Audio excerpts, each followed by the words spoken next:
abuse, cancer, measles, diabetes, AIDS, cancer,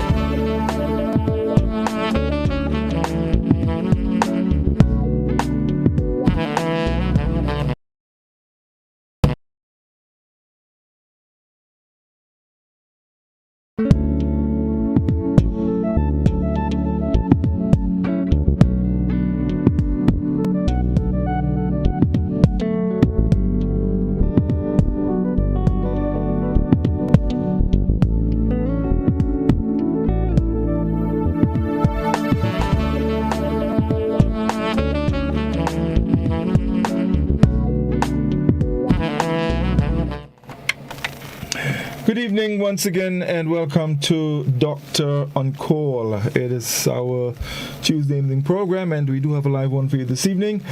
We continue from last week, in fact February, the Cancer Awareness Month here in Grenada. We've been looking at cancer in women. We started that last week with Dr. Nixon. We continue this evening and we have a very special program this evening because we have a number of guests with us, all ladies, and I think that's a very good thing. So, we're going to have a great time. A lot of great information we'll be sharing with you. A little later on in the program, we look forward to hearing from you, your questions or contribution. So what I'm going to do now is to go to Dr. Sonia Nixon, and she's going to introduce our guest for this evening program. By the way, folks, this evening she's playing a dual role. She's co-hosting with me, and at some point I'm going to call on her to make some contributions as well. Dr. Nixon, good evening and welcome again, and it's your job to introduce our very special guest for this evening's program. So good evening, Grenada, and good evening to our guests, Dr. McGill, Miss Booker, Miss John, and Miss Seals. And good evening, Godfrey. Belated independence greetings, everybody. And as we work towards our own independence, our own strength, and our own ability to deal with challenges of cancer, here we are together. This evening we're going to look at, we're looking at closing the care gap. And we know that one hand can't clap, not in this story. We know that we must, in order to have equity, access by everybody according to their need, that we have to have a number of players. And sometimes the players are not necessarily the clinicians or the people who give radiotherapy or the people who do the lab, but the people like who we have here today, who make the people and who make the opportunities for people to understand cancer, for them to understand that they need to be screened, for them to go and get screened, for them to be supported should they have a positive diagnosis, for them to be supported through surgery, after surgery, whether they need whatever therapy. And so this team this evening is an almost indispensable group of people. Not exhausted, not exhaustible, because we do have a lot more people. But I think this is a very good group. First, we have Dr. Fran McGill, who is by no means unknown to the community. She's Grenadian. She studied here at SGU when the devil was a boy, when SGU had just opened. One of our first alumni from SGU fell in love with Grenada, went to the US and just couldn't handle it. So here she's back and serving in a capacity not only as an educator, but as a woman. One, she's a gynecologist. Two, a woman who understands the need, a woman who educates students, a woman who takes them through the community so that they can understand how our communities, what the needs are, and understand how people think, and provide services in screening and education for cancers, especially breast and cervical cancer.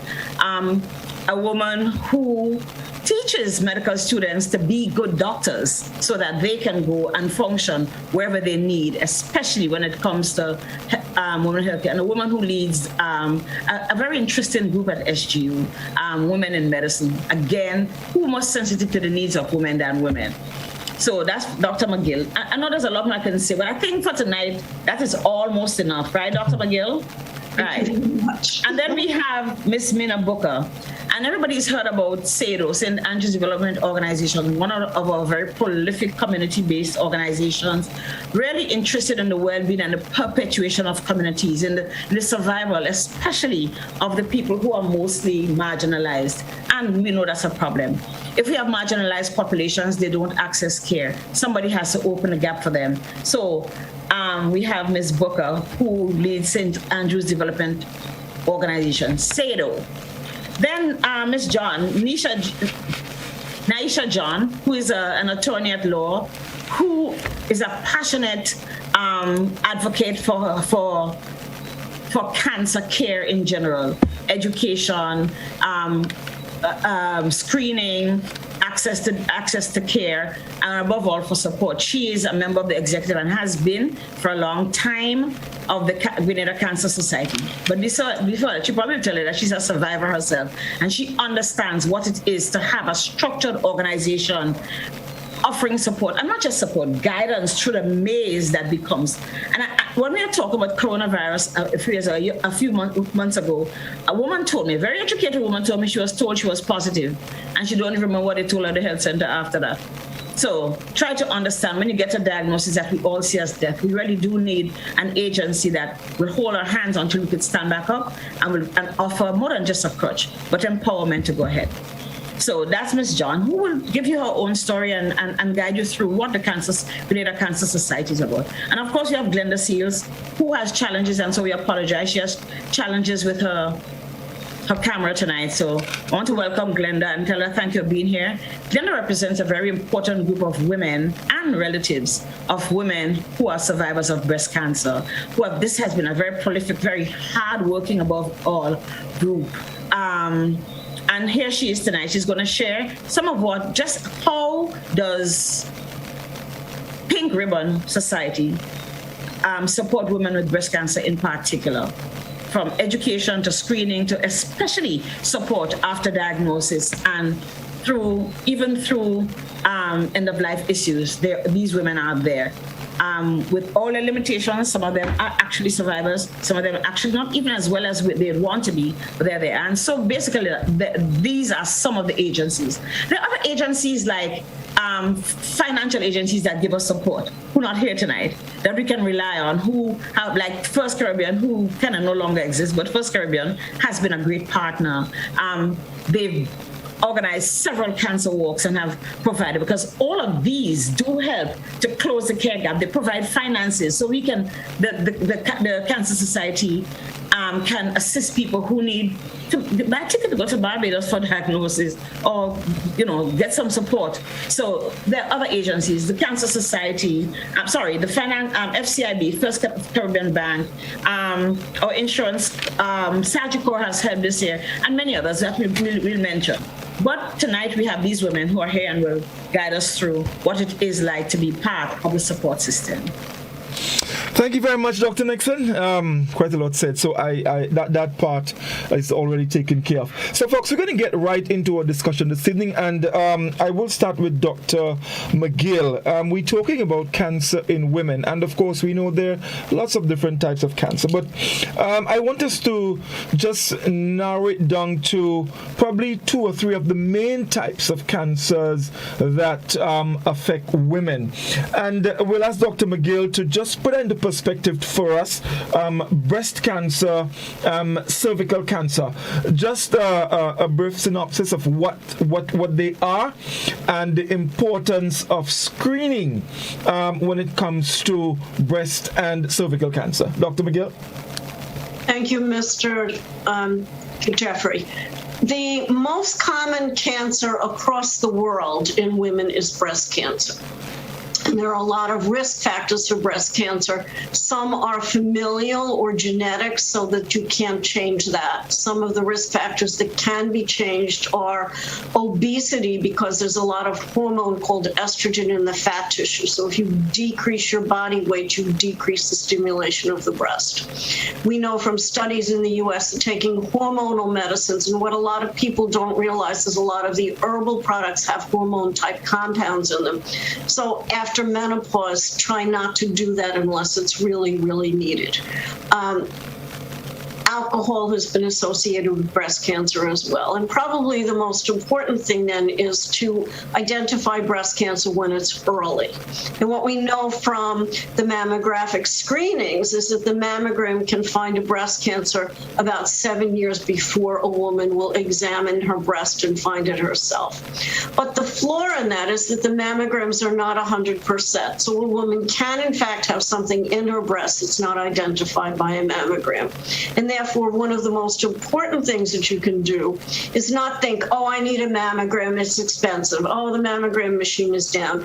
Examine the breast yourself. And if you find a difference in the breast, you go and see the doctor at the health center or the nurse or the midwife or see your private doctor. And so when we do breast self-exams, the important thing is to have your clothes off, of course. If you have a mirror, stand in front of a mirror, put the hands up over the head, put the hands on your waist and squeeze your waist, lean a little bit forward, and you're looking for any changes in the breast. You're looking for any dimpling. You're looking for any skin changes. You're looking for the skin pulled in.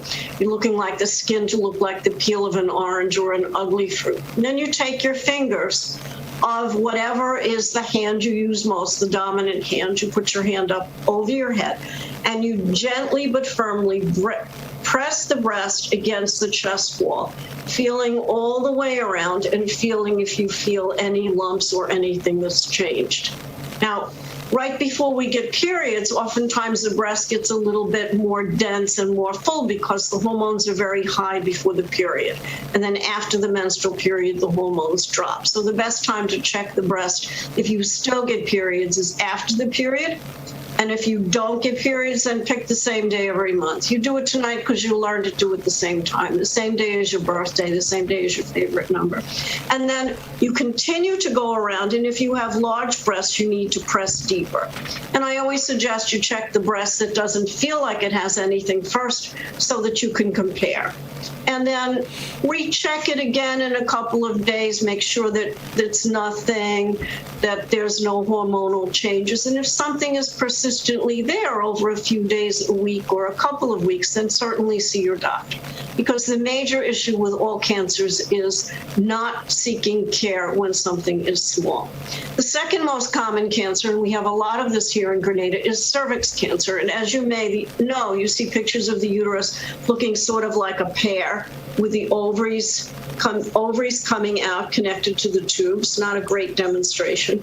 But the cervix is the bottom part of the uterus. And the reason we separate that is because the cells that make it up are a little different than the uterus itself. So what are the risk factors for cervix cancer? Well, there are a lot of them. Probably not running in the family, but again, we don't know that 100% for sure. I hear people saying that. And years ago when I was young, we said, oh, breast cancer doesn't run in family. So that's possible. But the main factor is associated with sexual activity. And the main cause of cervix cancer that we know for sure now for the last probably 30 years is it's caused by a virus, which is a silent virus. It's not a COVID virus. It's not a flu. It's not a sore throat. But it goes between sexual partners. And the man usually does not have any problems on the penis. Sometimes he might have a little bit of warts. And we are not good at testing the men. But the woman then gets this silent infection caused by the HPV virus that can be picked up years before it becomes a cervix cancer, 3 to 10, up to 20 years before a cervix cancer, by very easily doing a pap smear. And so the most important thing you can do for yourself is go to the health center, have the pap smear, go to Planned Parenthood. There's one in St. George's. I'm not sure if the Grenville is reopened or not. They do excellent jobs. Or participate in the health fairs that Dr. McIntosh and the Cancer Center, the Cancer Society do in the community. So everybody is like, oh, I don't want anybody to see me. Oh, it's going to hurt. Yes, it's a little unpleasant. We just did a study on women doing pap smears on their own, and that worked very well. And maybe that's something for the future. So the risk factors are having sex when you're very young, having lots of sexual partners, and smoking cigarettes. So changing the behavior that's all around your sexual activity and the sex drive that we all love so much is really important, and making sure that you use condoms all the time, and always look at the penis before you put it inside, just as you look at the food before you put it in your mouth. Thank you very much, Dr. McGill. One other question before I go to Ms. John. We often hear about the term screening. You screen for this, you screen for that. Just put into perspective for us, what is meant by that? When we speak of screening, what are we talking about? Screening, that's a very important question. And actually, even when medical students come to school, they don't understand it. So screening means doing a very simple test that usually is not a painful or not too painful, like a blood test or a pap smear, or for the man, a rectal exam to check on the prostate. A screening exam looks at a population of people to see if it can pick up minor abnormalities that then need further evaluation. So, for example, since we talked about women, if a woman has an abnormal pap smear, depending on the degree of abnormality, because there's a whole big list of abnormalities that can occur in the pap smear, and people panic, but most times it's something that's minor. Sometimes it's moderate, and sometimes it's a severe problem. If it's a moderate dysplasia is the word we use, or severe, that means the person needs further evaluation. So either she'd be referred to the hospital or at Planned Parenthood, and she would have the cervix evaluated then with a microscope, just look with a bigger light. And then depending, probably a biopsy would be done, which is taking a little bit of tissue to see what is the problem and then have it treated appropriately. And that's very important before the woman has a big cervix cancer where she's bleeding every time she has sex, or she's bleeding in between her periods, or she's really bleeding a lot at her periods. Those are the signs of cervix cancer, as well as very malodorous, copious, usually dark discharge or blood-tinged discharge. So we don't want you to get to that. That's why we screen. Similarly, for mammograms, and as we're looking at the literature, maybe ultrasound is going to become almost as good as mammograms, or particularly in a country where we don't have very good access to mammograms. The ultrasound finds something, depending on what the picture looks like. If it looks like it's something that's highly abnormal, then the woman would need to go down to the hospital and have a biopsy done, and that can be done in the clinic to see what the cells look like if they're abnormal. So again, early case finding by screening is important before people get bad symptoms and before people are really literally almost at death's door, or where they need to spend a lot of money to get treated. Okay, wonderful. Let's just go back quickly to breast cancer. And I'm using both breast and cervical cancer. So we have a patient. The patient comes to you, the screening is done, whatever test has to be done, and that patient is diagnosed, let's say, in the first instance with breast cancer. What's the next course of action? If I think she has a breast cancer, then to make the diagnosis, not on screening with a mammogram or a radiology study, she needs to have a biopsy. So I would refer her to the surgeon who would do the biopsy. The little bit of tissue then goes to the pathology department. The pathologists evaluate it under the microscope. They put special stains on it. And then if the woman has a breast cancer, she needs to be treated for it. Right. Now, our treatment here in Grenada is a little bit limited, but depending on the person's funding and on visa status and on access and so forth, there are treatments where the outcome is absolutely equivalent. And that is mastectomy, removing the breast, compared to taking out the lump. But if the lump comes out The rest of the breast needs to be treated. And so that is called lumpectomy with radiation. Now, we don't have radiation therapy here in Grenada. Just as Dr. Nixon and I were talking today, in the small areas of every country, even a big developed country, they don't have radiation machines because it's very high expense and a lot of people are involved in it. So, for example, people in Grenada say, oh, we don't have radiography, we don't have radiation therapy here. No, you don't. But neither do they have it in the hinterlands of the US, where people may have to travel 200 miles for it. So it is an issue if the woman wants to have the lumpectomy, just the breast lump removed. If she has the whole breast removed, the outcome is exactly the same in terms of longevity.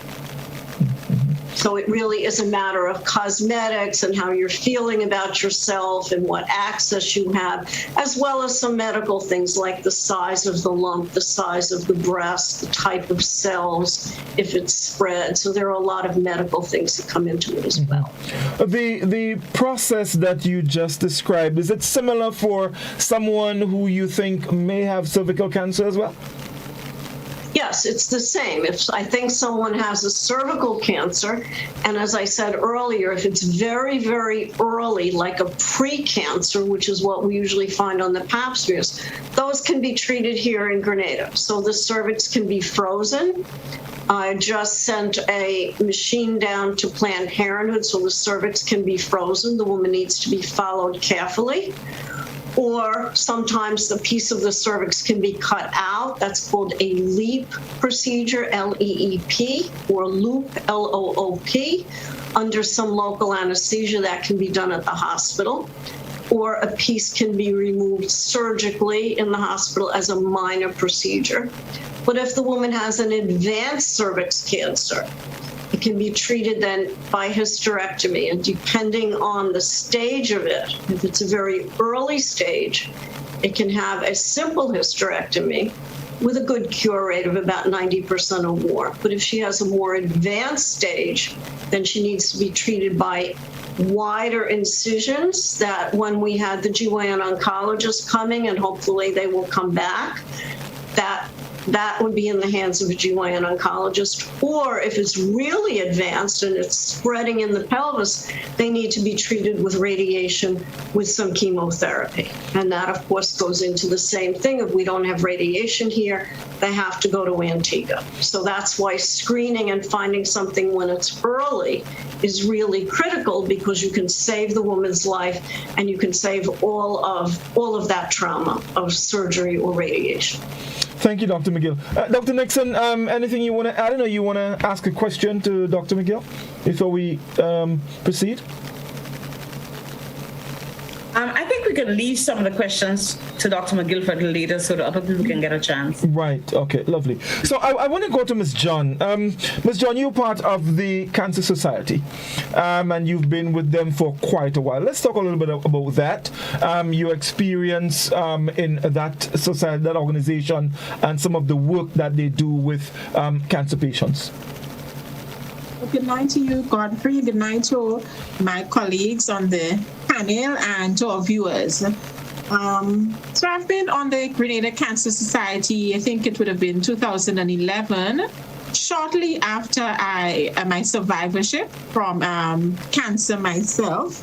I would have joined the organization. And my interest at first when I joined the organization was trying to assist persons who were struggling with the disease.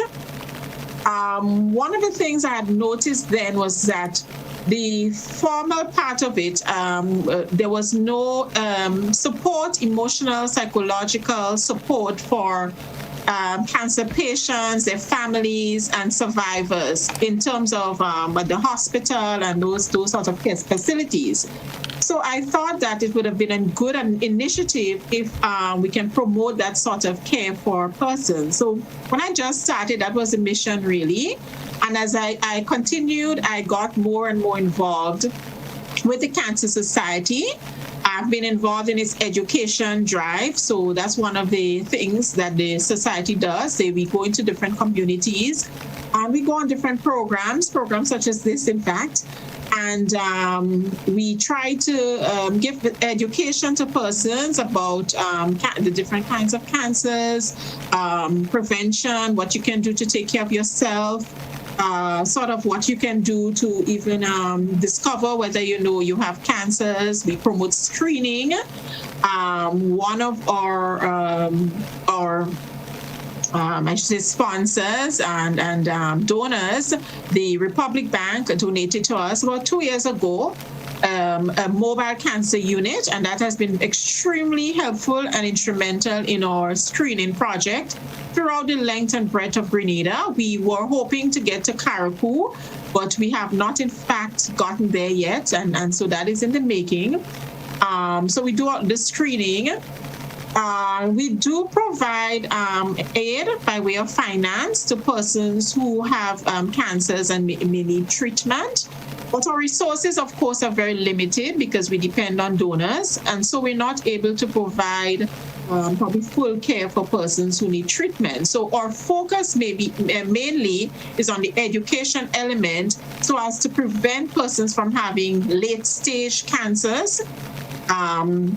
Cancers generally, but especially late stage, because as Dr. McGill would have said, you have a better chance of survivorship if you diagnose your cancer in the early stages or pre-cancer stage, as opposed to a late stage where the treatment is much more involved and expensive. So we do a lot of that, and we work with community groups like St. Andrew's Development Organization and other groups in St. Patrick's, Guelph, and so forth. We partners with different organizations, Airport Authority, and so forth, to get screening done and to reach persons, because we've noticed that our pool of volunteers is very limited at the Grenada Cancer Society. In fact, we are recruiting. So if anyone viewing this program is interested in joining us in our work, they're very welcome to join us. Our office is located at Granitang Road in St. George's. And so you can find us there, and you can come and volunteer in whatever way you feel that your service may be warranted. I, for instance, can do a bit of advocacy simply because of my profession. So I tend to do a lot of talking. And but we welcome all hands and feet, because we do need that service to reach out to persons, as small as or big as it may be. Right. Every penny counts. So, people may make small donations, but it adds up, and it helps us to further our work. I want to ask you this, Ms. John, as it relates to people who you work with. What sort of response do you get from them? How when you deal with them? So a patient is diagnosed with cancer, and you provide support, you provide different types of assistance. What's the reaction like from people who are cancer patients? Well, the reaction it's a great range of reactions, because people deal with trauma and grief and information that's not very good in very, very different ways. And some people, for instance, when they're just diagnosed with cancer, may go into a stage of denial where they don't believe that this is happening to them, and sometimes they're very scared to begin a journey, because it is quite a very long and hard journey. So we have very diverse responses. Some people are eager to start the treatment that is recommended by their doctors. But some people are very scared and would need a lot of, motivational talks and so on to help them guide them through. And there are some who never really get on board with doing the treatment. I for myself have met persons who didn't make it, friends that I met along the way, but they just couldn't take the next step. I have had persons who did the 12 cycles of chemo, and at the end of it, they were told, well, you need to get radiation, and therefore you need to travel.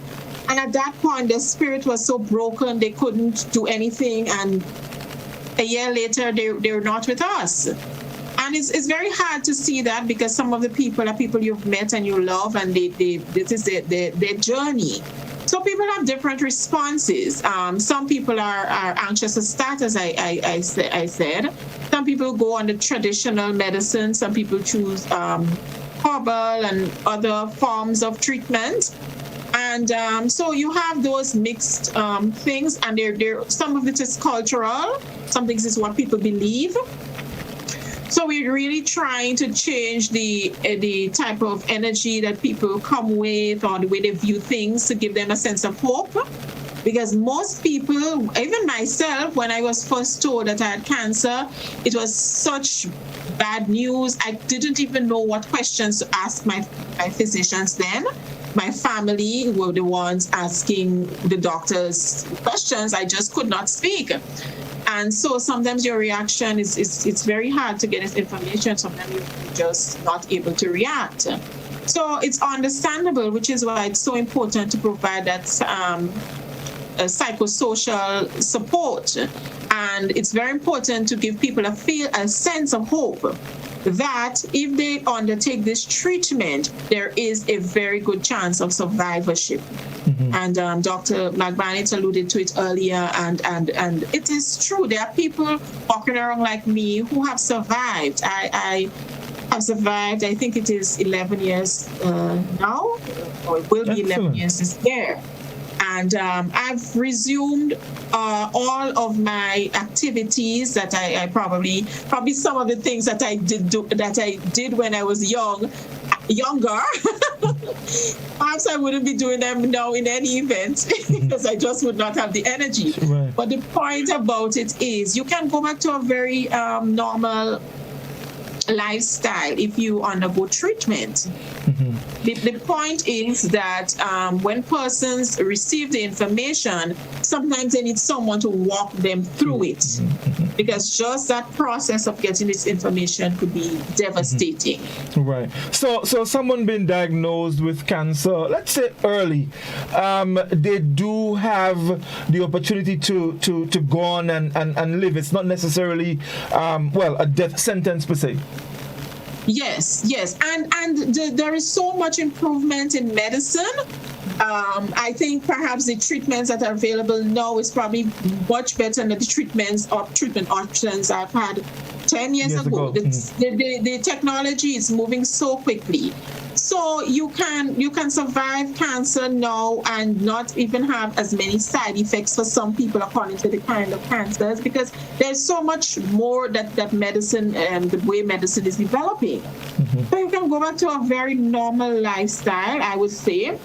But the important thing is that your response, especially if there's an aggressive cancer, you have to respond quickly. And sometimes it does not give the individual a lot of time to think and figure it out.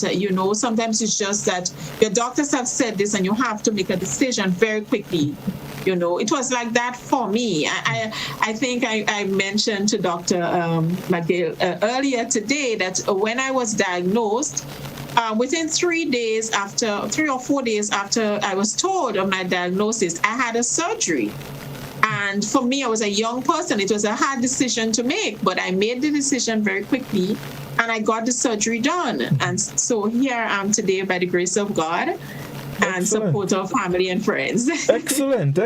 Congratulations. Okay, so I need to take a short commercial break. When I come back, I'm going to talk to Ms. Booker about some of the outreach work that SEDU has been doing. So stay with us, folks. We'll be back with you in just a moment.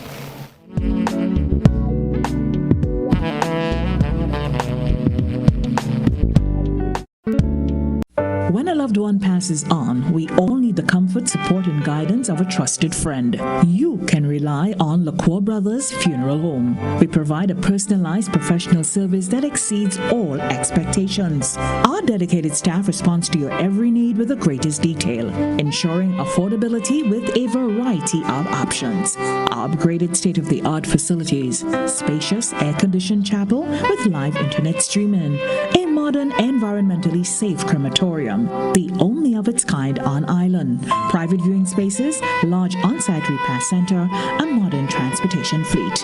Join our burial society today and make personalized arrangements for that final moment as you prepare to enter your loved one into eternal rest. Visit or call LaCour Brothers Funeral Home and select a package that brings added comfort to the entire family. LaCour Brothers Funeral Home and Burial Society, continuing a tradition of excellence.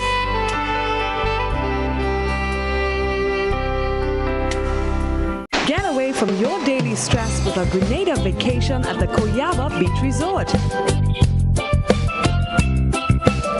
Coyaba is located on the world-famous Grand Anse Beach and boasts 5.5 acres of beautiful garden.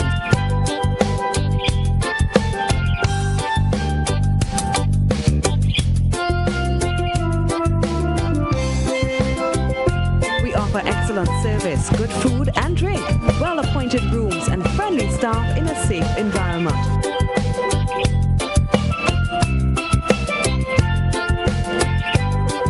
Facilities include 2 restaurants, 2 bars, swimming pool, water sports, tennis, gym, and body treatment rooms.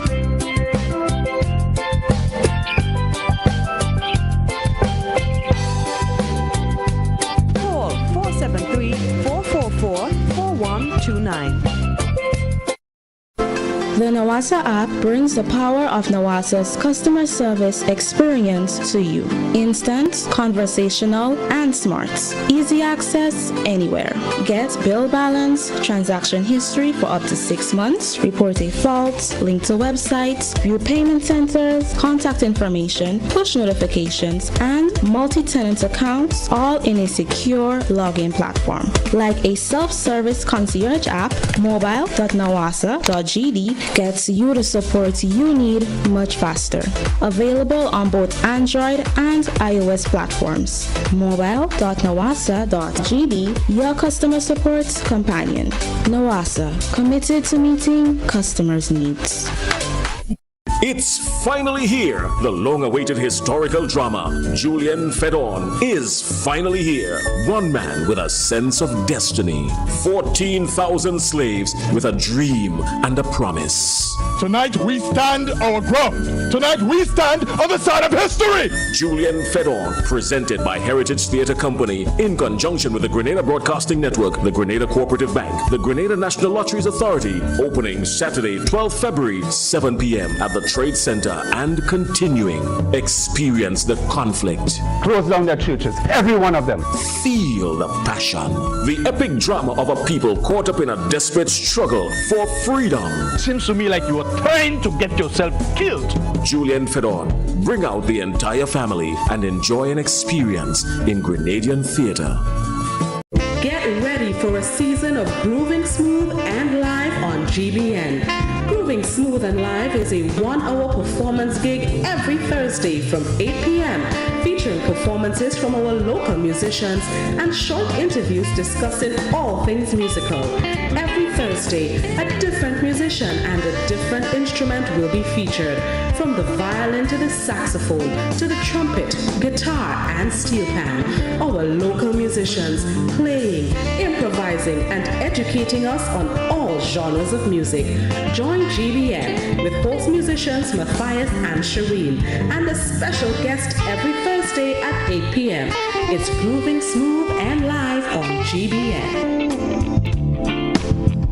If there was ever a time to keep and stay healthy, it's now! We at Hills and Valley are here to help you take deliberate steps to maintain your health. We stayed true to maintaining the most comprehensive rates while stocking the widest range of medicines and health devices, including personal protective equipment. There are so many benefits shopping with us. You get great savings through discounts for senior citizens and reward cards for loyal customers. Ask about owning yours today. Visit us at Halifax and Grenville Street, St. George, Jubilee Street opposite the Grenville Bus Terminal, and at Hillsborough, Carriacou. Our wholesale distribution on Halifax Street also stocks the widest range of pharmaceuticals. We are with you on the hills and in the valleys. We are Hills and Valley Pharmacy.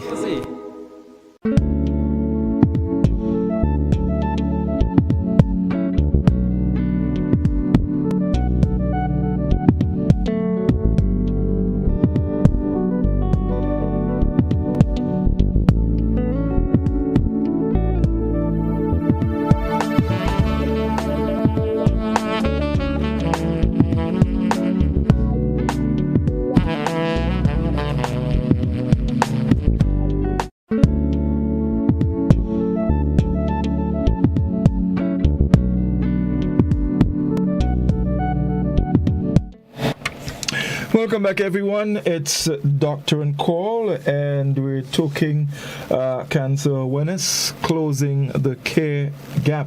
And in case you're just joining us, we have with us this evening Dr. Fran McGill, Miss Naisha John, Miss Glenda Seals, and Miss Mina Booker. And of course, they're chatting with us about different areas, experiences, and of course, Dr. McGill earlier gave us a brief synopsis of breast and cervical cancer. We go now to Miss Glenda Seals, and she's part of the Pink Ribbon Society. Miss Seals, good evening and welcome again. You there was I'm not seeing you, so I just need to make sure that you're there. Yes, I'm hearing. Good night, everyone. I'm hearing. It's just that I'm having a problem. Yes, right. Okay. With my video as well as also my sound system. We understand. Not a problem at all. So the Pink Ribbon Society, tell us a little bit about the society, and because I'm not sure if people confuse the Cancer Society and the Pink Ribbon Society. So tell us about the Pink Ribbon and, what is it that you're involved in? Okay. Well, the Pink Ribbon Society was formed in 1974 by women who has been diagnosed with breast cancer, and they saw a way of getting together to help support each other. So we are a support group. Yeah? We our aim and our objectives is to promote breast cancer awareness. Okay. We also like to encourage and emphasize the importance of early detection with our members. Okay? We also provide emotional and practical support for everyone who has been affected and also their families. So we are first and foremost a support group. Okay? Now we do other things in the form of when we meet together. We support each other. Now, we will talk about, each of us have different experiences of our experiences with breast cancer. So we all talk and we support each other. We listen to each other. We support each other in any way that we can. We also have been supporting financially to our members and other people, not just, we haven't just stick with breast cancer, but we have reached out to other persons with cancer to help them. So we have been doing things like helping pay for things like MRI, CT scans, mammograms, medication, stuff like that. We also have been doing refreshments on clinic day when there's clinic days, it's every Tuesday and Thursday. We do light refreshments so that persons who leave home early can sit and have something to eat and something to drink while they wait for the appointment. So we saw that as a very important part of our organization. We also help with the mixing chamber at the General Hospital where the chemo is being mixed. So we were, these were able because of donations and contributions from the corporate firms and organizations out there. Now, we have been the recipient of the Run for the Cure from the CIBC. We also, for Republic Bank has also been help. Greenlake has also been a big help to us. Sadu has also been a big help to us. Also, we were also lucky to get 1 year the Pump It Up Walk. The proceed went to our organization. That's why we were able to use the funds from that to help with the mixing chamber. So we have been helping people, but first and foremost, we are a support group for each other. We've always been there for each other, but since Corona, we haven't been able to meet. We normally used to meet the last Wednesday in every month at Knox House at 5 o'clock, and we were on a drive to get some new members. Now we do have a chat groups where persons can, talk about their problems, share their views, share what is going on with them at this point in time, because we cannot meet at this point in time. But we has been there for each other, sharing and supporting each other in any way that we can. So we will continue to be that support group for persons who has come down with breast cancer, and be there for one another, supporting. And it's important that some families do not understand what is going on. So we get the opportunity to also speak to families, especially children where they lost their mother to breast cancer. We have a big drive in trying to help them cope with the problem that they're going through of losing their mom. We also have persons who, during chemo day, members has been going to sit with the patients as a support, to hold their hand, to be there for them, to tell them all is not lost. It is cancer. Breast cancer is not a death sentence. You can get over it. And that's the main thing we try to promote with our members and the people out there. Okay, thank you very much. So just one thing. Pink Ribbon deals specifically with people who have come down with breast cancer.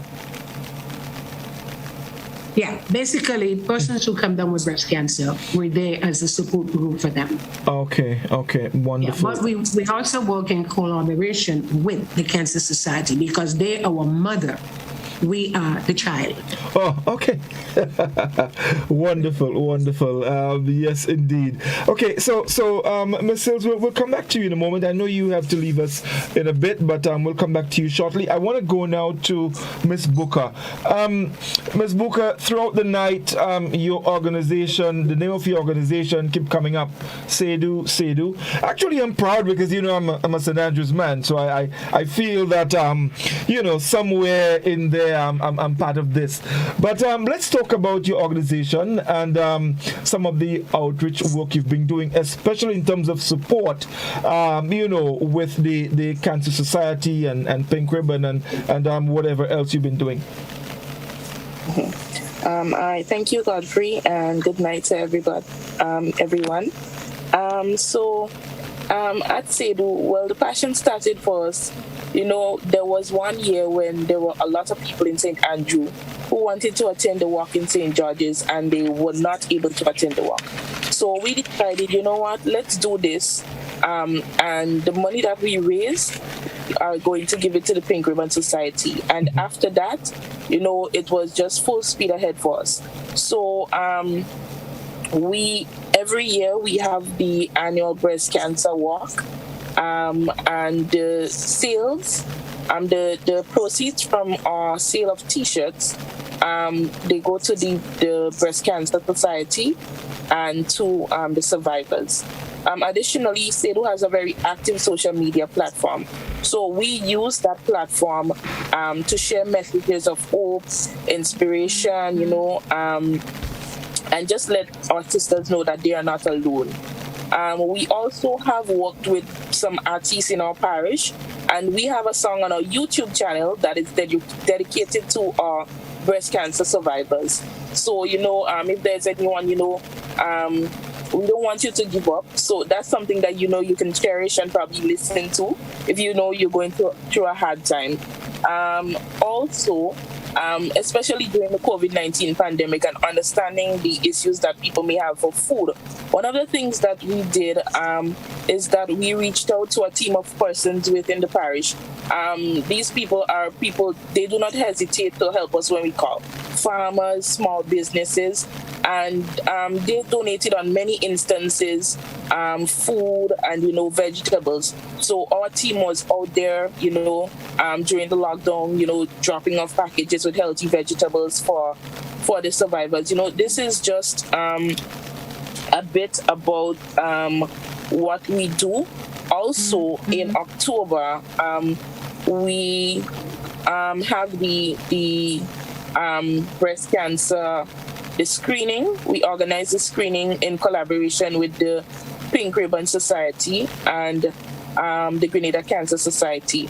So at SID, we place a lot of emphasis on, awareness and supporting our persons. So currently we have 20 persons who we do support. These persons belong to both St. Andrew, and we do have some in St. Patrick's and other parishes.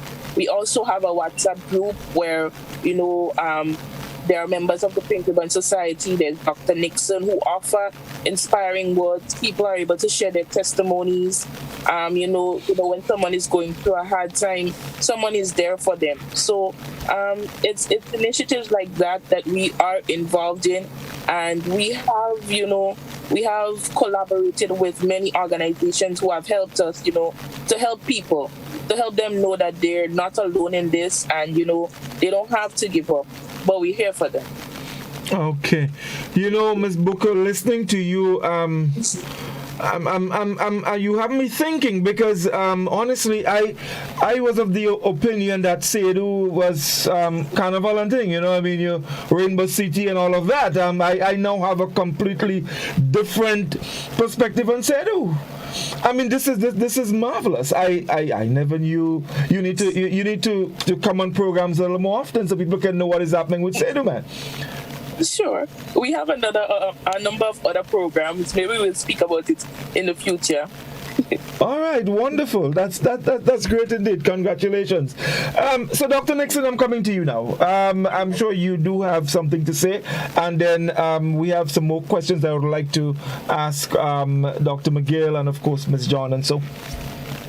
My favorite song. I got so much things to say right now. I listen to all of these women speak, and it comes back to what I said in the beginning. One hand can't clap. Are we talking about closing the care gap? Think about the amount of work and energy that goes in that comes out of whatever these organizations are. SGU providing facilities for screening, education, and above. We're going to talk about education when I'm finished this. SEDO, and I think SEDO and the women, Pink Ribbon, kind of sell themselves short because they're always very involved, because screening does not go without education. You have to tell people. So people turn for screening, but I hear they examining breasts, but often people not too sure what's going on. I can get my breast checked. What's a mammogram? There's so much information to get, so much information to tell. Or we could run on the street.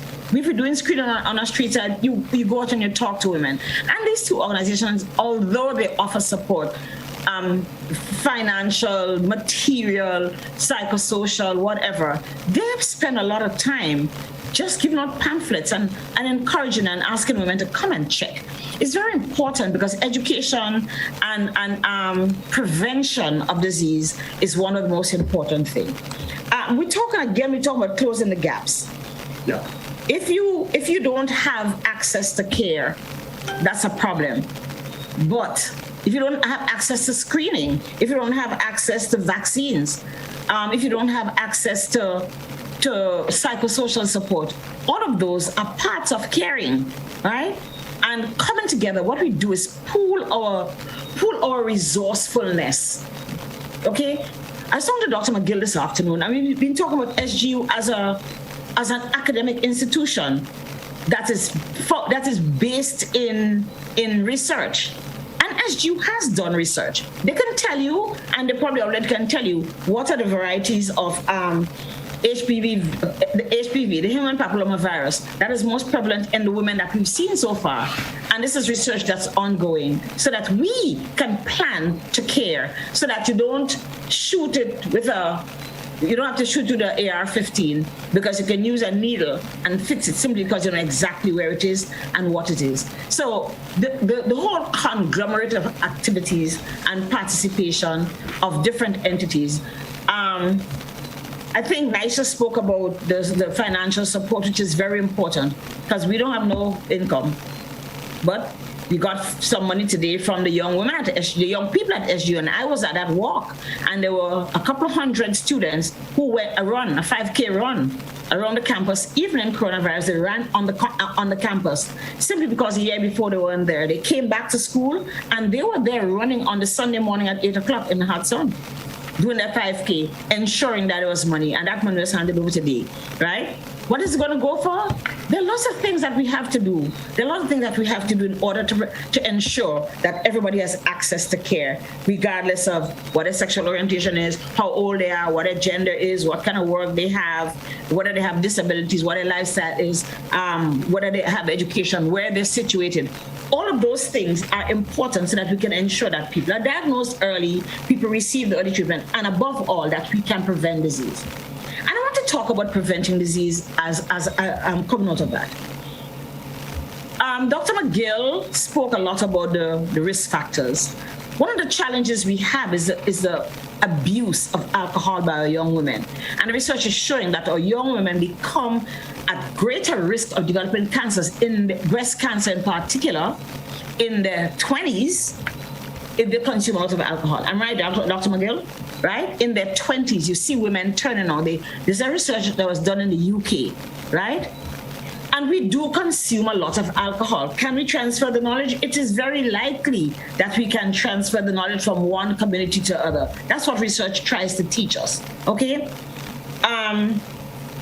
So when you have a research-based institution, it tells us, we know, for example, that the Australians have all but eliminated cervical cancer because of HPV vaccine. They've had a very robust campaign. We've heard all kind of foolishness. We talked about it last week. All kind of foolishness about the vaccine and do that. And we see the girl on TV getting conniptions that she was paid to get and all the rest of it. But we know that girls who are vaccinated at the correct age, that early age, when you're 9, 10, 11, who got the HPV vaccine, the Australians are already seeing that they have very, very, very, very few new cases. The incidence that is of cervical cancer is very down. And in some communities, our boys are vaccinated as well, because they can also get it from other people who pass the vaccination age, and they can develop cancer of the penis, cancer of the mouth, and etc. We know all of this. Speak to, if you want to know what it does, go speak to Michael Douglas and ask him how he got throat cancer. Okay? All right? So, the truth is, we have to focus on that which can prevent. We have to contain our alcohol. And the truth is, alcohol recently has become a risk factor not only for breast cancer, but for all forms of cancer. The research is showing more and more that excessive alcohol consumption has become a predisposing factor, a risk factor for the development of cancers. And here we talk about women's cancer, we talk about breast, that is already proven. And so the truth is, if you keep drinking and you're drunk, you don't know who you have sex with anyway. So that's also another risk because of our behaviors. We know that women who begin the sexual life earlier, we know that women who have multiple partners, we know that women who have recurrent sexually transmitted disease because of lifestyle, okay? We know that women who are overweight and obese, Dr. mentioned it. So we have to promote all of that, right? And you have to educate in order to close the care gap. Right? There are things that sometimes are barriers because people don't have money, they don't have knowledge. What we're trying to do here as a group of citizens, Cancer Society, whoever it is, St. George's University, is to break the barriers down, to take care of the things that prevent people, right, from getting care. But sometimes care starts at prevention. And that is what we need to focus as. Dr. McGill also spoke about cost. And sometimes it becomes prohibitive. You know how much it costs to get radiotherapy? $10,000. And that is because the government negotiated with the radiotherapy center in Antigua. But if you had to go to Antigua, apart from getting $10,000 for your radiotherapy, right? Government might help you with some, but not all, I promise you. You still have to buy a ticket for you, and somebody has to come with you if you're going to get radiotherapy. You spend 6 weeks in a country. You need to carry clothes, you need to rent an apartment, you need to get drive, you need to pay for your coronavirus screen.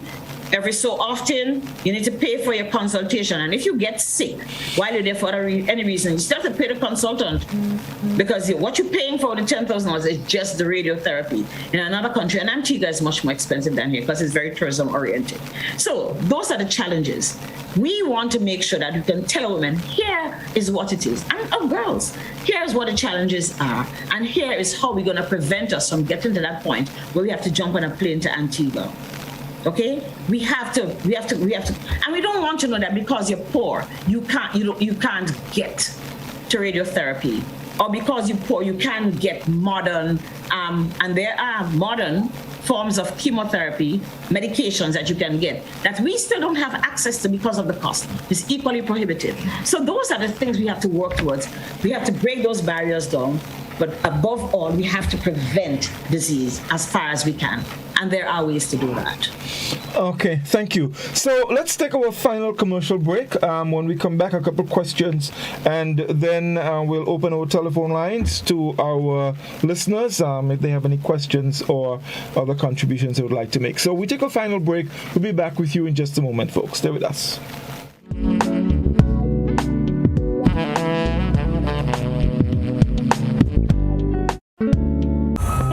We often take mobility for granted. That is why at the Grenada Physiotherapy Limited, we look after our patients' holistic well-being. We assess and treat from the simplest to the most complex complaints. Treating injury is not our only focus. We have a passionate team and a wide array of practitioners working together to assist you through that rehabilitation process. We offer a wide range of services: speech, massage and physiotherapy, weight management, cardiac rehabilitation, and much more. Call and make an appointment today, 435-8000, or visit us downstairs the National Cricket Stadium, gate 101-115. If there was ever a time to keep and stay healthy, it's now! We at Hills and Valley are here to help you take deliberate steps to maintain your health. We stayed true to maintaining the most comprehensive rates while stocking the widest range of medicines and health devices, including personal protective equipment. There are so many benefits shopping with us. You get great savings through discounts for senior citizens and reward cards for loyal customers. Ask about owning yours today. Visit us at Halifax and Grenville Street, St. George, Jubilee Street opposite the Grenville Bus Terminal, and at Hillsborough, Carriacou. Our wholesale distribution on Halifax Street also stocks the widest range of pharmaceuticals. We are with you on the hills and in the valleys. We are Hills and Valley Pharmacy.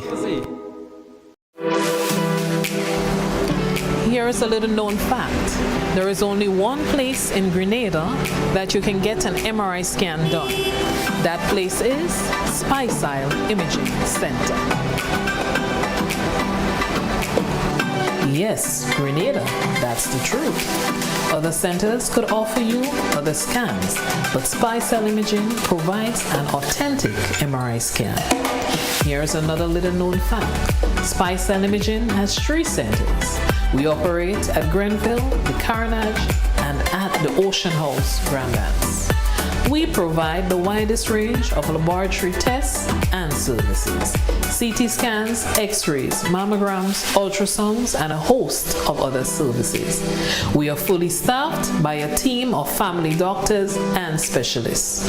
Call us today at 444-7679 or 406-1500, or visit any of our 3 locations. Spicile Imaging, from seeing the doctor to getting lab tests, scans, and pharmacy services. We are here to take care of you. When you need your prescription filled or you require non-prescribed medication, supplements, or all your personal needs, visit Gittins Healthcare at locations on Wall Street, Grand Anse, Victoria Street, Grenville, and Central Deputy Street, Wall. Gittins Healthcare aims to provide an exceptional personalized pharmacy experience. Additionally, children under 5 and adults 55 years and over will enjoy 10% discount on purchases of $20 and over on prescription medication. Stop settling for less. Visit Gittins Healthcare, where your health is our priority.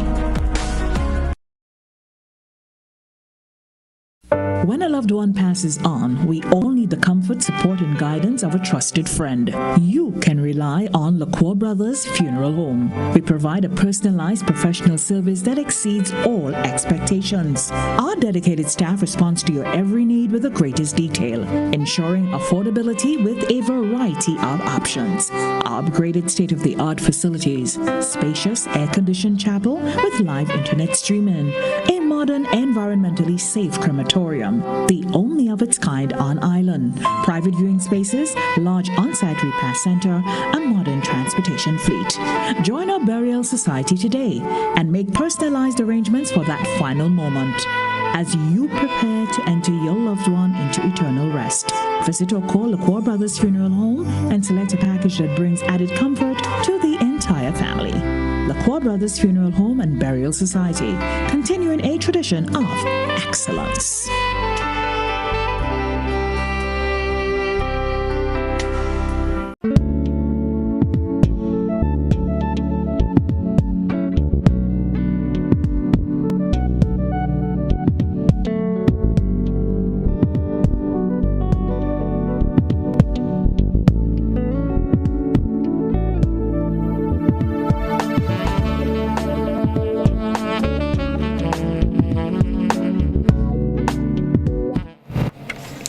Welcome back, everyone. Dr. and Call. I want to go. Well, first, I have a question on our Facebook page. Someone is asking, and I think that question is for Dr. McGill.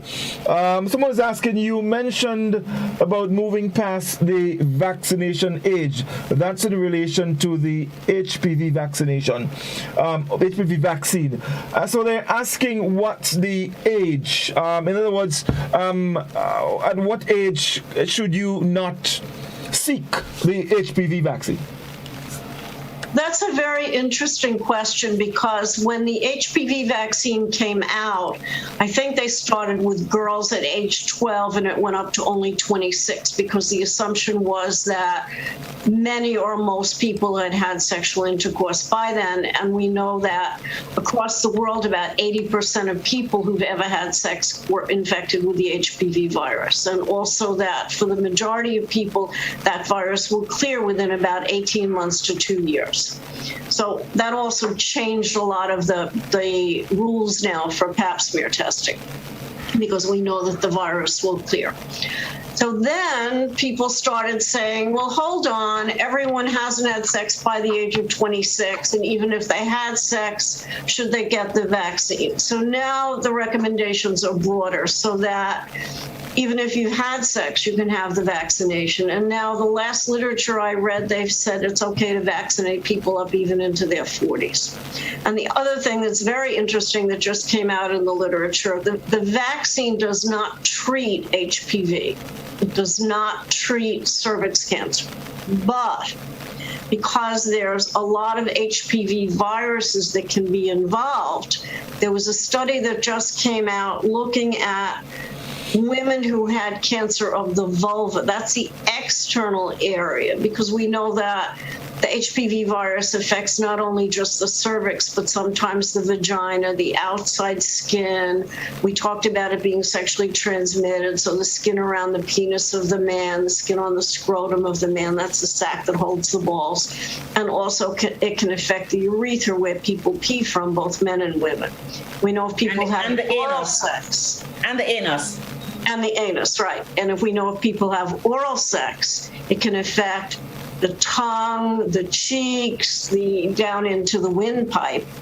And we know if people have anal sex, which happens in both men with women having sex and also men who have sex with men, that men and women can both get anal cancer. So we know there's a whole bunch of cancers associated. And so therefore, there was a study that was just done that said, why don't we give the vaccine and see if the people recover better? And actually in this study with vulva cancer patients, giving the vaccine was helpful. It didn't treat it, but it just sort of prevented more of the disease.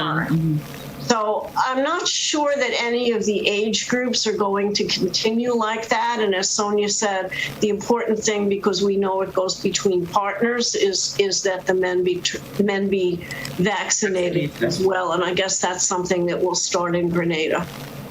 But I want to finish that question, answer that question, because Dr. McGill is taking a global view of this, okay? In our extended program of immunization, which is that program that gives vaccines to our population, the government has actually procured vaccines, and we're still 90-11 for girls. That's Grenada. That's Grenada currently. Okay? That's Grenada currently. Okay, one other question on our WhatsApp platform. Someone is asking if an HIV patient is at greater risk of getting cancer? Yes, and actually one of the definitions of somebody who has the HIV positive antibody in their blood, if they have a cervix cancer, even if they didn't have manifestations of HIV, that gives them that diagnosis. So there is, anytime somebody is what we call immunocompromised, means their immune system doesn't work so well, and HIV is one of those diseases where the immune system doesn't work very well at all. And HTLV, which we see here in Grenada, is also one of those. And then there are many other diseases that make your immune system a little bit less effective. That's like lupus, which is common here, or people who have kidney disease, people who are on dialysis, people who've had chemotherapy. All of those things will increase the risk if someone has an HPV infection of that becoming worse. But certainly there is a big correlation that we know from the early days of HIV and advanced cervix cancer. Okay, thank you very much, Dr. McGill. I have a question for Ms. John as it relates to the Cancer Society. I think one of the very important things as it relates to patients, and even generally, aside from cancer, but we're dealing with cancer, family support. Someone in a family, is diagnosed with cancer. They probably had chemotherapy or surgery or something, and they need care, they need support. Does the society work with families? And we established that you do work with patients, but do you work with families as it relates to educating them how to deal with a cancer patient? Because you mentioned earlier, cancer patients, they do have little, mental issues, in dealing with, the whole thing of being a cancer patient. So, do you provide family support as well? And I'm talking here in terms of education, giving them information so they better understand how to deal with a patient. Okay, the short answer is yes. We do provide support to family members. Sometimes it's that not everyone will be willing to come forward, but we have in the past supported members of families where a person is diagnosed. And even in our sessions where we have the support group meeting, family members and caregivers for a cancer patient, they're welcome to our meetings. So, for instance, in our meetings, we may have a speaker coming in to talk on nutrition for the patient.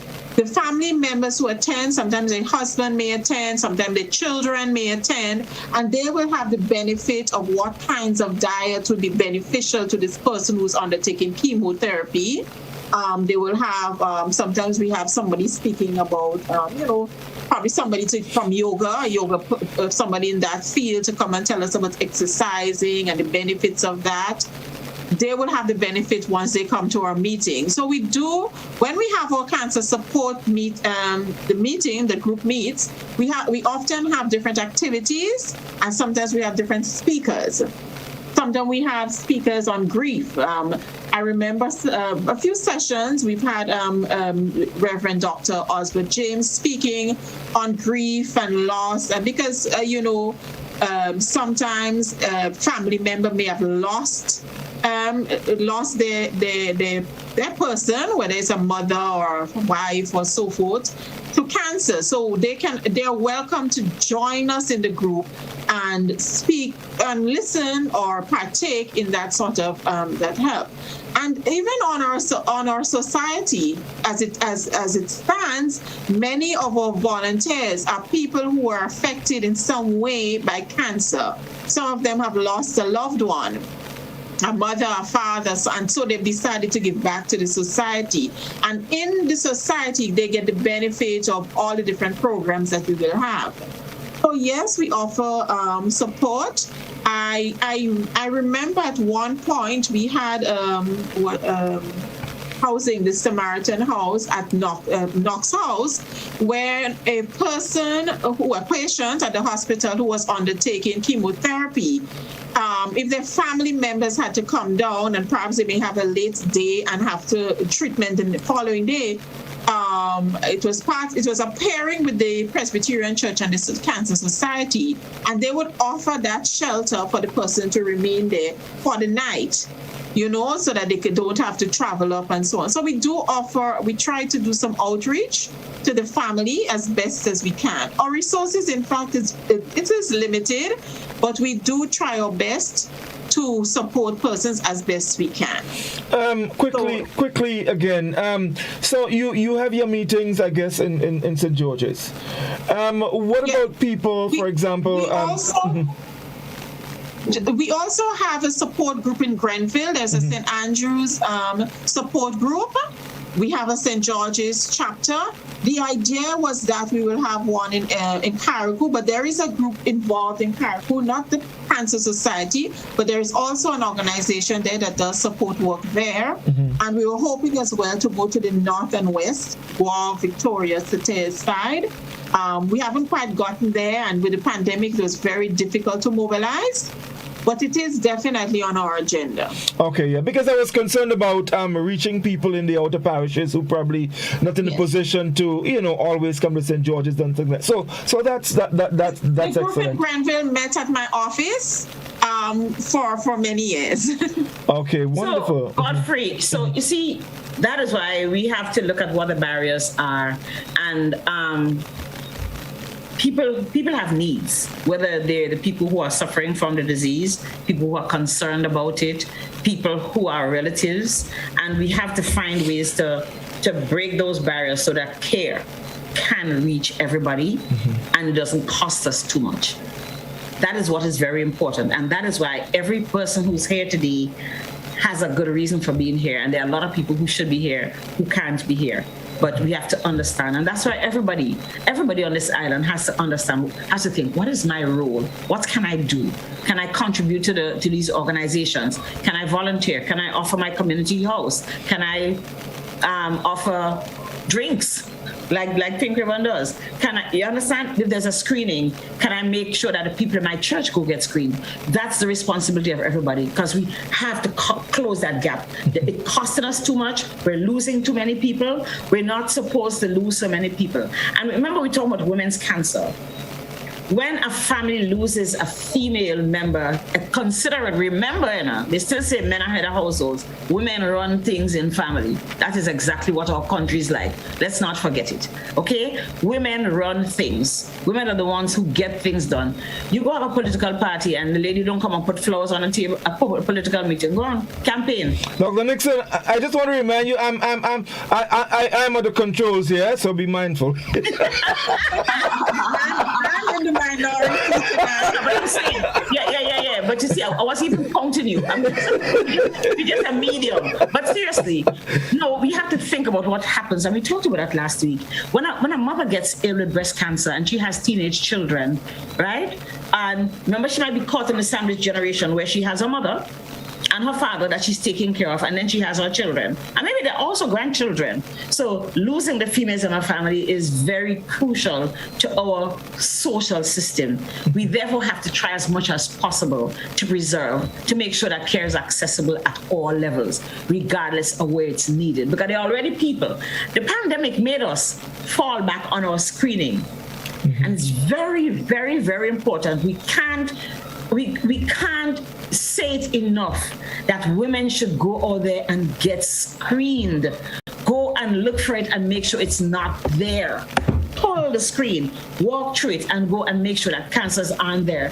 We don't want in 2 years' time, we have to be giving people radiotherapy or chemotherapy that we can't afford to buy or we can't get. We don't have access. We don't know how this pandemic is going to go, because I can tell you, this coronavirus is just crazy and don't care nothing but nobody but itself, right? And of course, in the pandemic, we don't want to have cancer be on radiotherapy or or on chemotherapy and get coronavirus because you probably can't get your vaccines. So there are a lot of mitigating circumstances between both conditions, right? And again, we have to preserve our women. Women's health takes a different twist because women are often the ones that sustain families in particular.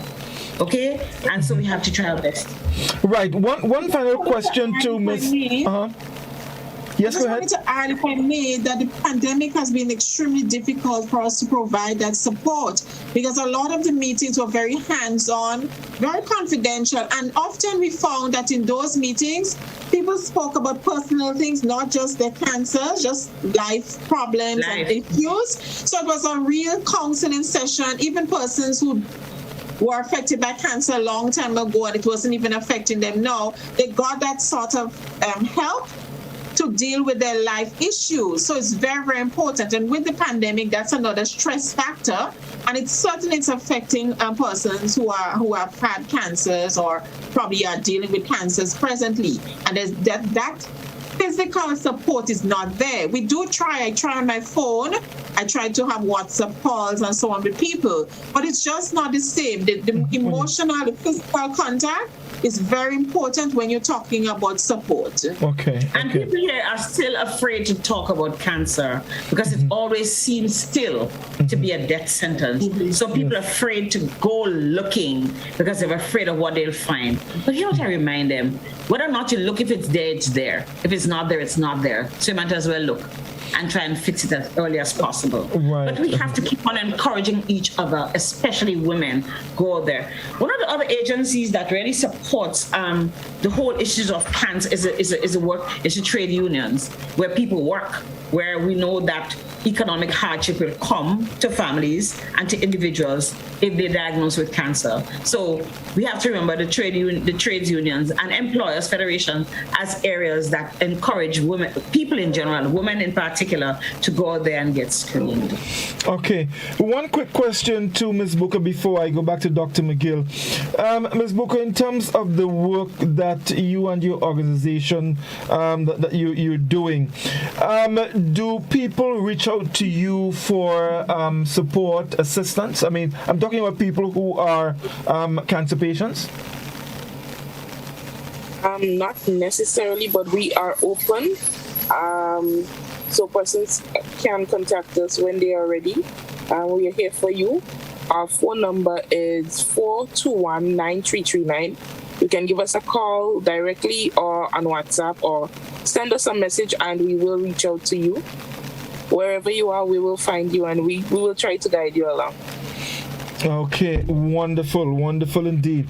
Dr. McGill, I know there's some more information that you'd like to share with us.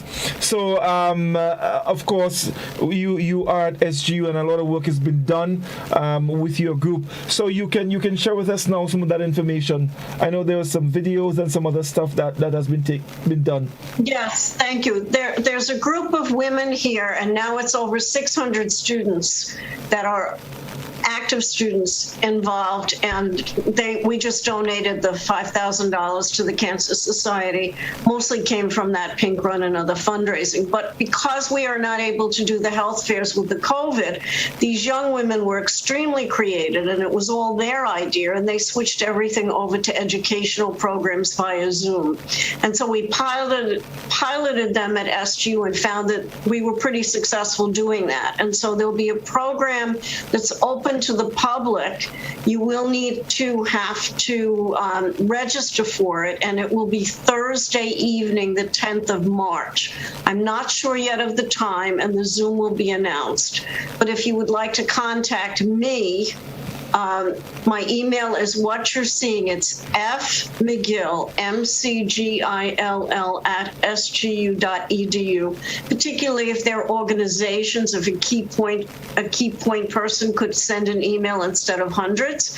And if there are individuals listening that are not part of a group or not part of anything that they would like to share, then contact me. I will send it on to the young women who are doing this, and we'd be happy to have you participate.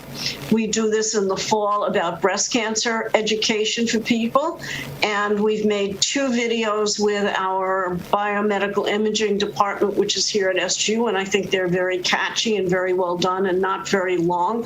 One is on breast cancer screening and how to do a self-exam, and the other is on cervix cancer, talking about all of the risk factors that we talked about tonight. So we welcome you to those educational programs, and we're very happy to have you join. And thank you very, very much for having us, and we hope that this will be helpful. SGU really is very committed to Grenada.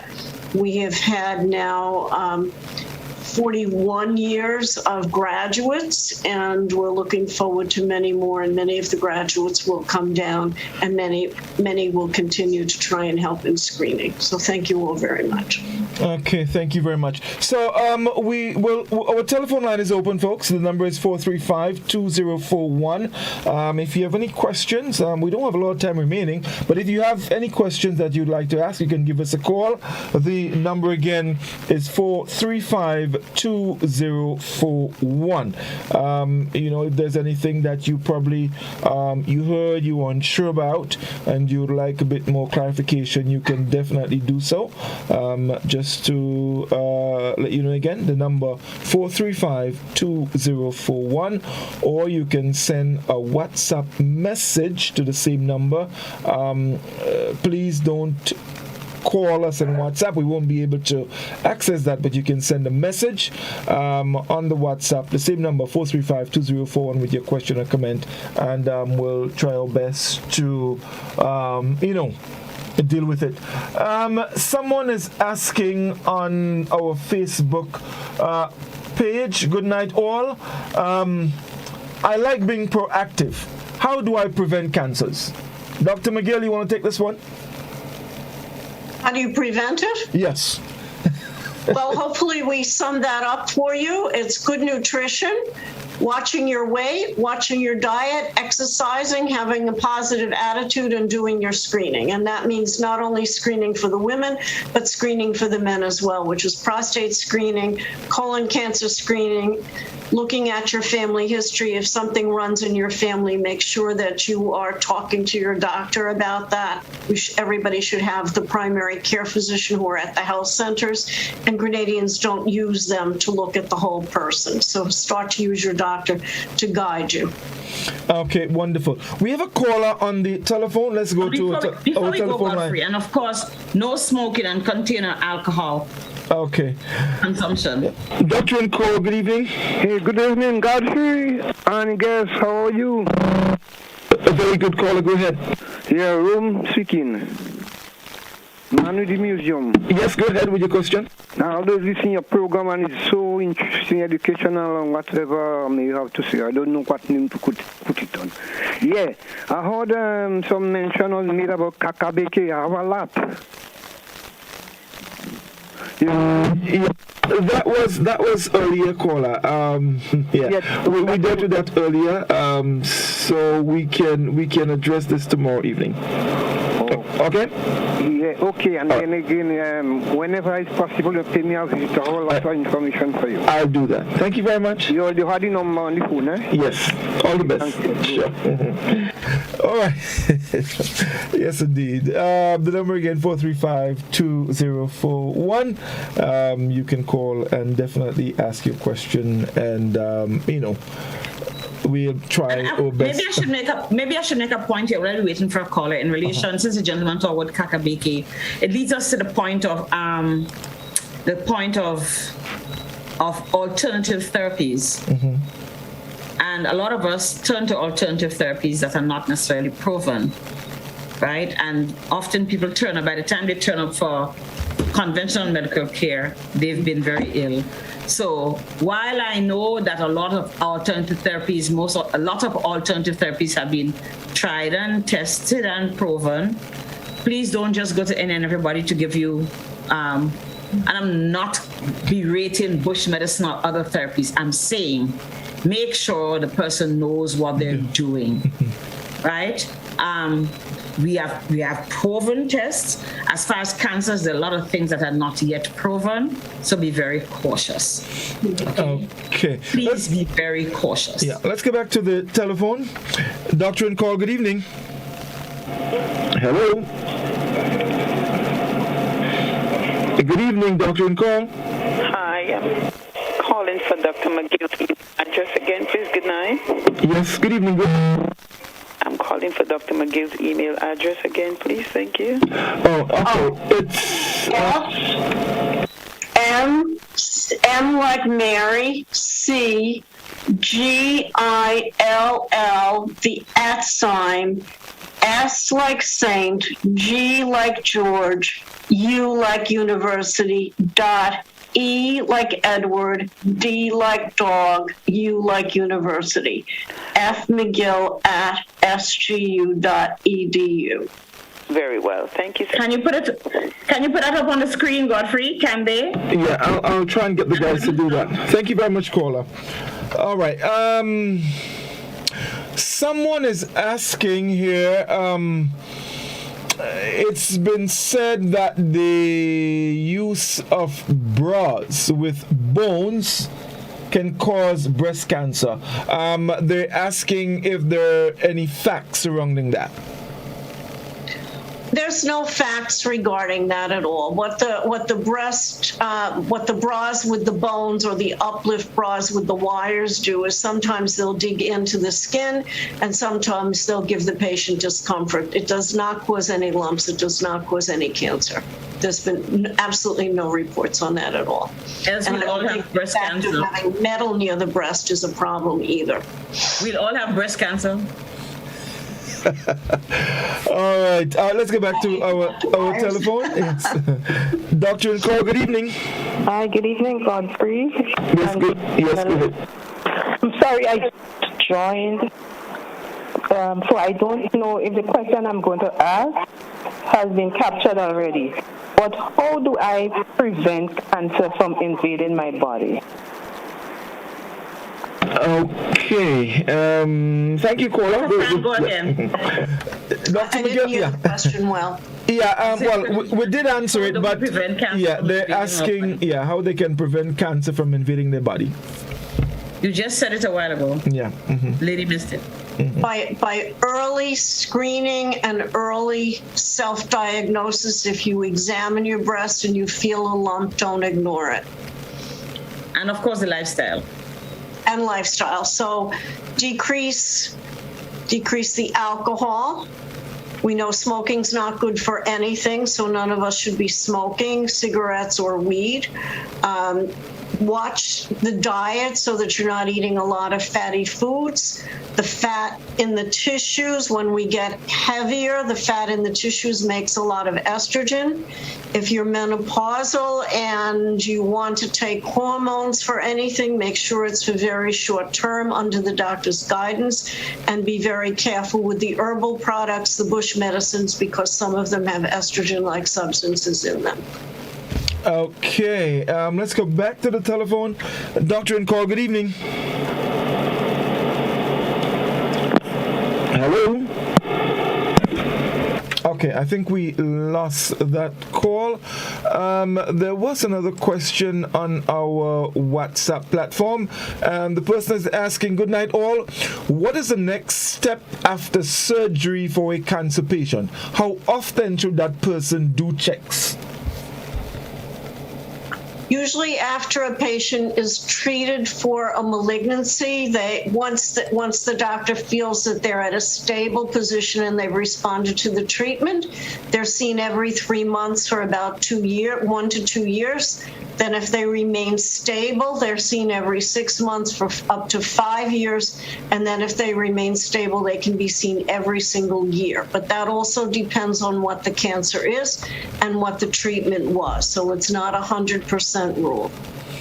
Okay. So in other words, it depends on the individual and how they present, their staging, when they're diagnosed. So everybody, there's a generalized thing that Dr. McGill has said, but remember, every patient is an individual with his own individual needs. Okay, wonderful. So let me just ask this, Dr. McGill. So with all this checks that has been done after the surgery or after treatment, generally, how does a doctor determine that that patient is now cancer-free? Well, it depends on what the patient is telling them. How do they feel? Is their weight stable? Do they have any symptoms? What does the patient look like? What is the physical examination of the patient? And then if any X-ray or CAT scan studies are required, or any special blood tests required, or any other special kind of testing. So again, it's very broad, and as Dr. Nixon said, we have protocols, but we look at each person individually as well. Okay, wonderful indeed. 435-2041, that's the number you can call. Someone is also asking, good night, where can one go for screening? Go ahead, Sonia. All right, so remember, screening is moving a curtain and seeing what's inside there. So Grenada is very well equipped with a lot of primary care facilities. So you can go to your health center.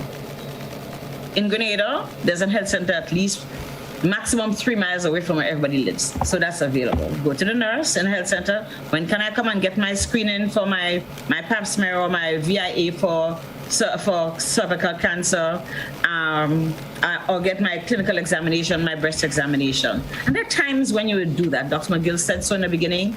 But if you've had a pap smear that was normal or VIA and you don't have HPV, there's a time they will tell you when. But for somebody who's naive, who has not yet gone, go to your health center, go to your private doctor, Grenada Planned Parenthood, which is on Cockroach Alley. And for those who don't know where Cockroach Alley is, that's the name Dr. McGill. Dr. McGill is winking. It's called Cockroach Alley. Cockroach Alley is that street. If you go up Market Hill, you get halfway, you turn left. Takes you across to St. John Street. You start to go up Market Hill from Grenville Street. Halfway up the hill, you turn left. That's Cockroach Alley. Planned Parenthood is there on the left side. Call, make an appointment. Grenada Planned Parenthood Association, GPPA. Going there, they will do your breast examination. Not everybody requires a mammogram, especially if you're under 40. We try to avoid it. And Dr. McGill did mention, the truth is that the World Health Organization is considering moving towards doing ultrasound so that there's less exposure to radiation for women to screen for breast cancers. But also, when you go to the health center as a woman, please ask the nurse to teach you how to do your self-breast examination. It's a very strong tool. It makes you very aware of yourself. It empowers you and once you understand your body better, you're in control, okay? The fear goes away, but understanding how I am, how my breast responds to my hormones and all the rest is very, very important for women taking control of their body and being able to collaborate with the health system. So your GP, your gynecologist will do your screenings for you. Just go and ask. Okay, wonderful. So we'll take one final question before we summarize. Someone is asking, someone eats well, exercise, they do all the right things, healthy living, no promiscuity and everything like that, yet they have cancer.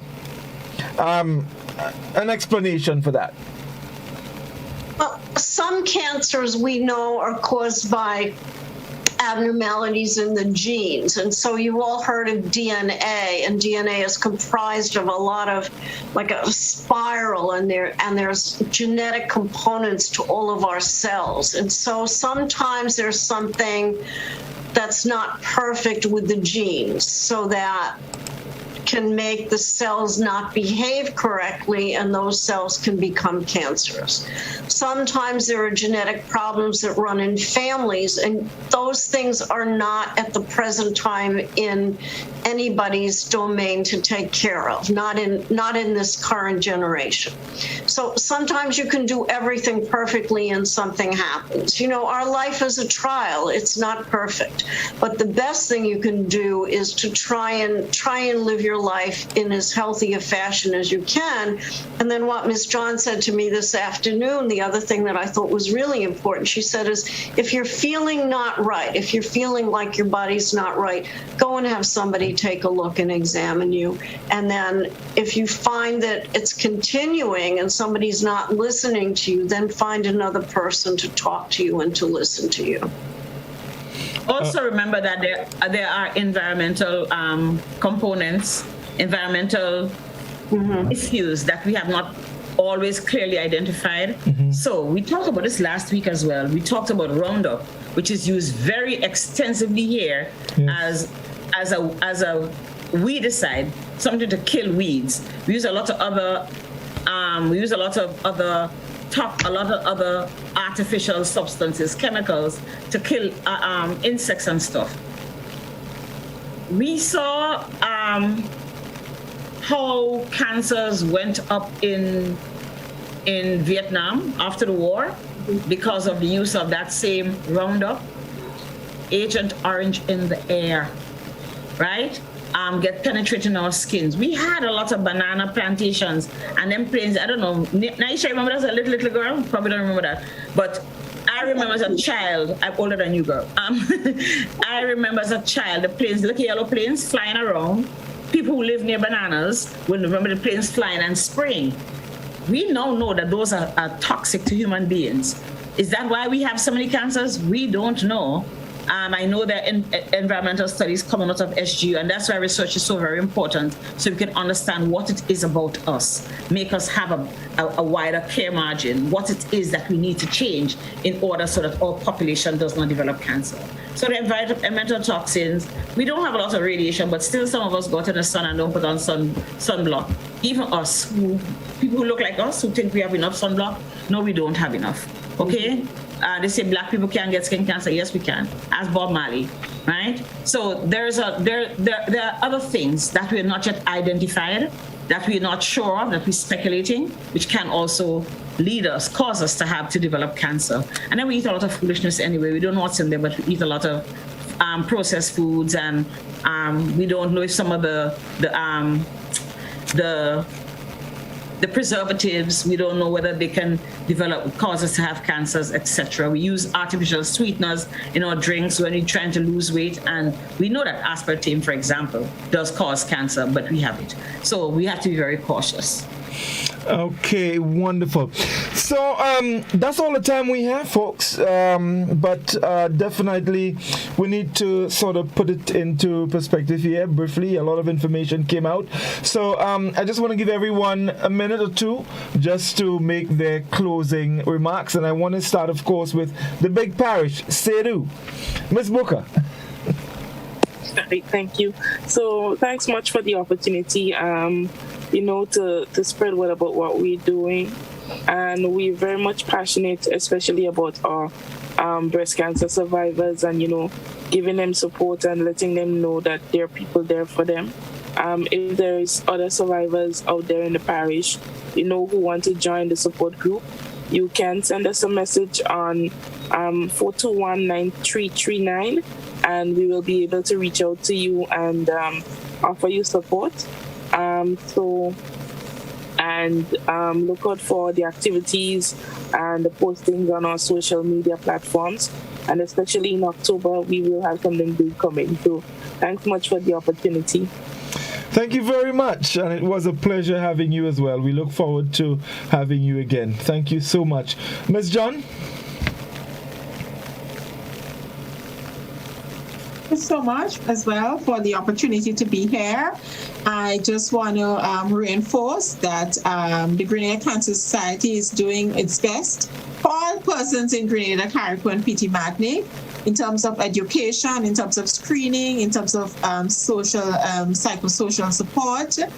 And we are trying to reach the length and breadth of the country.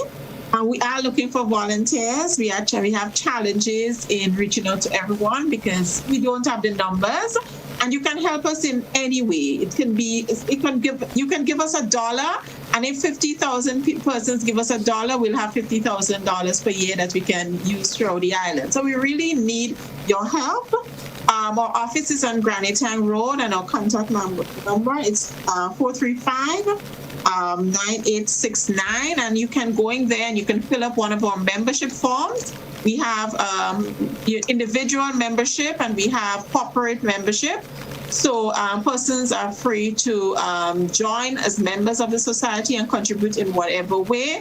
We need fuel for the mobile cancer unit, the truck to go around the islands. We need stocks. We need medical supplies for the unit. So you can donate. If you're a doctor and you feel that you can offer that sort of support when we're going out to the community to help us with our screening, if you're a nurse and you think that support is necessary, we definitely need doctors, nurses, persons to help us move chairs, person to help us, clean the mobile unit. There's no task too big or too small. So we just want to have everybody on board. This is a battle that will be fought with numbers, This will be fought with numbers. We can beat cancer. And this really is a message of hope that we can do this together. We are closing the care gap.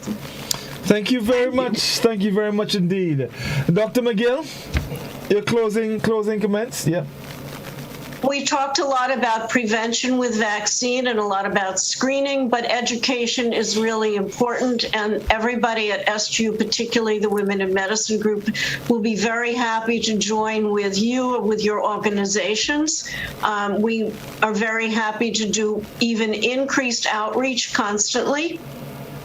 And you can contact me at fmcgill, M like Mary, CGILL @sgu.edu or 444-4175, and my extension is 3716. Or you could just drop a little note to SGU and I will get it, and we'll be happy to work with you. Thank you all very, very much for attending and for your questions. Dr. Nixon, thank you for inviting me. Mr. Augustine, thank you very much. You're welcome. And it was lovely to Ms. John. All right. Dr. Nixon, of course. Well, I guess it's over now because the fat lady talks. You have to sing. No, I can sing, okay? No, but I think tonight was this was a very gratifying experience for me. It takes a village. We all have to participate in cancer management, cancer care. And cancer care starts from understanding that cancer is a problem for us in Grenada. Out of every 10 person who dies, 1 person at least would have died because of cancer. Something that we often can prevent if we do the right thing. So therefore, we're going to start with education. We're going to ensure that people have access to screening and to getting further treatment wherever it takes, that there's psychosocial support, that is support for people even at the end of life, because that's also part of care, that that money is had when people need care. There must be equity. Everybody must have the same access to whatever care is required. And so, not just the Cancer Society, not just the physicians, not just SADO, not just GBN, everybody in Grenada is required to be an advocate for this battle. Everybody has to ask the government, let's get a plan going. Let's develop a program that's sustainable, that can make sure everybody can access. But still remember that you, all of us listening tonight, every one of us has a responsibility to take our lives into our hands.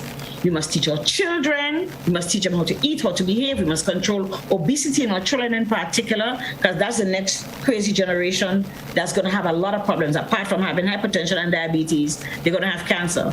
And you don't want to have both, okay? We're going to have to make sure that our families eat well. Guess what? We talk about food expensive. You guys know that if you plant a bottle in Grenada, it grows. That's how fertile our soil is. So sometimes all you need is the size of a car. So instead of concrete in a yard, plant a little food out there, a little green food. Okay, we have water, we have everything. Everybody has to try and make sure that, turn your hand and make fashion so that we can eat properly. Exercise, go walking. I know some of the drivers are crazy on the road, but we can still exercise. Play ring a roses in your yard with your children. It doesn't really matter. Just get active. Develop programs in your church for good lifestyles, in your whichever community, your football club. I don't know. Whatever you have, people in Sado, people in Spado, and the other community development organizations, let's get active. And the people in the community, you are the ones who are going to tell your brothers and sisters, let us go and make sure that nothing is there. Let us be your brothers' keepers, because all of us have to work together to close the gap in care. The truth is, our health budget is not going to increase by very much. If we can practice good preventative health care, lifestyle, no smoking, ease up on the drinking, trust me, there'll always be rum. You don't have to try and empty the vat now. There's always going to be rum, right? But if we can work on good lifestyles, dealing with stress, making sure that we having clean air, not using things like Roundup to get rid of our weeds and all the rest, do what is necessary. I think all of us collectively in Grenada can close that care gap. And of course, we work to the government who provides the maximum amount of services, but we use the other agencies who go out there to help with screening and management. And I think together we can really take care of this. And I want to thank SGU and other members who decided to participate with us, who have offered. We lost Pink Ribbon, but Pink Ribbon is a very vibrant group who goes out there and does work. And remember, some of these women are often sick. You hear 3 weeks later somebody died from the group and they're working just before. So, that kind of resilience does encourage everybody. So I want to thank you guys for being party to us tonight and for coming and joining us. And there's always more work where this come from. Okay, you get you. Thank you very much, Dr. Nixon. Thank you, everyone, for accepting the invitation to be here with us. And definitely, I'm looking forward to having you guys again. Pretty soon. And let me just switch gears here a little bit. Miss John, I know you are an attorney. I do have a program on Monday evenings. It's called Your Law and You. I'll be calling you. Definitely. and please remember, Godfrey, that this conversation on cancer continues next week. We're going to have those groups who will really focus on screening and mostly screening and education up to a certain more, but especially screening for women's cancer. This is still focusing on women. Men, we have not forgotten you. You still need to go get your digital examination and your PSA done. We want to save our men as well. Thank you very much. And don't forget, folks, come March 22nd and 29th, look out. We'll be having our health forum. It's going to be something really, really big. So look forward to that. All right. Thank you very much, ladies. It was a pleasure. I look forward to having you again. All the best. Good night.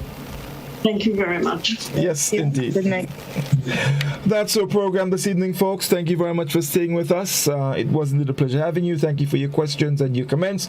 And of course, you can join us next Tuesday at 8 for another Doctor on Call. Good night.